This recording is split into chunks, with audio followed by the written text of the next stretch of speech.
నమస్తే అండి, నేను రజా. కర్ణాటక వెళ్ళి కన్నడ భాషలో దుమ్ము రేపి దంచి కొట్టిన పవన్ కళ్యాణ్ గారు. బేసిక్గా దుమ్ము రేపి దంచి ఎలా కొట్టాడంటే, వాళ్ళు అడుక్కోవడం కాదు మా భాషలో మాట్లాడమని, నేను మీ భాష మాట్లాడి మీ భాషకి నేను గౌరవం తెస్తానని చెప్పేసి పవన్ కళ్యాణ్ గారు ఇప్పుడు తెలియజేశారనమాట. ఒకసారి మీరు కూడా వినండి. నాకైతే ఆశ్చర్యం వేసింది, పవన్ కళ్యాణ్ గారు కన్నడ భాష విషయంలో ఇంత పట్టుందా ఈయనకని. ఆయన తమిళనాడు వెళ్తే తమిళ భాష మాట్లాడతాడు, కర్ణాటక వెళ్తే కన్నడ, మహారాష్ట్ర వెళ్తే అక్కడ మరాఠీ, తర్వాత బాలీవుడ్ అంటే నార్త్ స్టేట్స్కి వెళ్తే హిందీ. అది పరిస్థితి. ఇప్పుడు కర్ణాటక వెళ్ళి ఎలా మాట్లాడాడో చూద్దాం. ಜಗದೊಡೆಯ ನಾದಂತಹ ಉಡುಪಿಯ ಶ್ರೀಕೃಷ್ಣನ ದಿವ್ಯ ಚರಣಾರವಿಂದಗಳಲ್ಲಿ ಅತ್ಯಂತ ಭಕ್ತಪೂರ್ವಕ ಶಿರಸಾಷ್ಟಾಂಗ ನಮಸ್ಕಾರಗಳನ್ನು ಸಲ್ಲಿಸುತ್ತೇನೆ. ಪರಮ ಪೂಜ್ಯ ಪರ್ಯಾಯ ಪುತ್ತಿಗ ಶ್ರೀಕೃಷ್ಣ ಮಠದ ಹಿರಿಯ ಪೀಠಾಧಿಪತಿ ಶ್ರೀ ಶ್ರೀ ಸುಗುಣೇಂದ್ರ ತೀರ್ಥ ಸ್ವಾಮೀಜಿ ಅವರ ಪಾದಾರವಿಂದಗಳಿಗೆ ಭಕ್ತಿಪೂರ್ವಕ ನಮಸ್ಕಾರಗಳು. ಸುಬ್ರಹ್ಮಣ್ಯ ಮಠದ ಪೀಠಾಧಿಪತಿ ಪರಮ ಪೂಜ್ಯ ಶ್ರೀ ಶ್ರೀ ವಿದ್ಯಾಪ್ರಸನ್ನ ತೀರ್ಥ ಸ್ವಾಮೀಜಿ ಅವರ ಪಾದಗಳಿಗೆ ನಮಸ್ಕರಿಸು.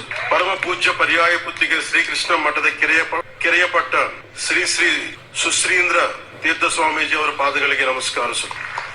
సో అదనమాట, పవన్ కళ్యాణ్ గారు కర్ణాటక వెళ్ళి అక్కడ కన్నడ భాషలో మాట్లాడేది జరిగింది.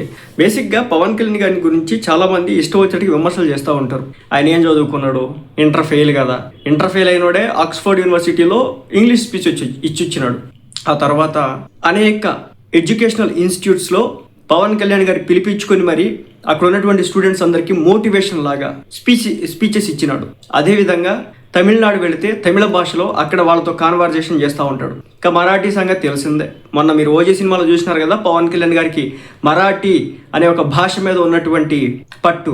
ఇంకా ఆ తర్వాత నార్త్కి వెళ్తే కనుక తప్పనిసరిగా పవన్ కళ్యాణ్ గారు హిందీ మాట్లాడారు. ఇంకా ఓవరాల్గా ఇంగ్లీష్ అలాగా మాట్లాడతారు. సో ఇన్ని భాషల మీద పట్టుంది పవన్ కళ్యాణ్ గారు. ఇంకా తెలుగు, తమిళ్, కన్నడ, మలయాళం కూడా వచ్చో లేదో నాకు డౌట్, హిందీ, మరాఠీ, ఇలా ఇంగ్లీష్ అనుకుంటా, మొత్తం 5-6 భాషల మీద పవన్ కళ్యాణ్ గారికి అయితే సంపూర్ణమైన పట్టున్నట్లుగా కనిపిస్తుంది అనమాట.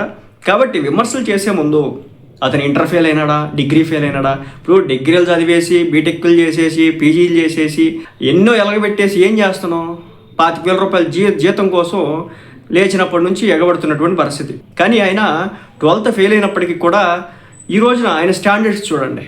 ఒక భాష విషయంలో కావచ్చు, ఒక వ్యవహార శైలి విషయంలో కావచ్చు, అదేవిధంగా ధార్మికతలో కావచ్చు, రాజకీయాల్లో కావచ్చు, ఎంతో పరిణితి ఉందో స్పష్టంగా మనకైతే కనిపిస్తున్నటువంటి పరిస్థితి.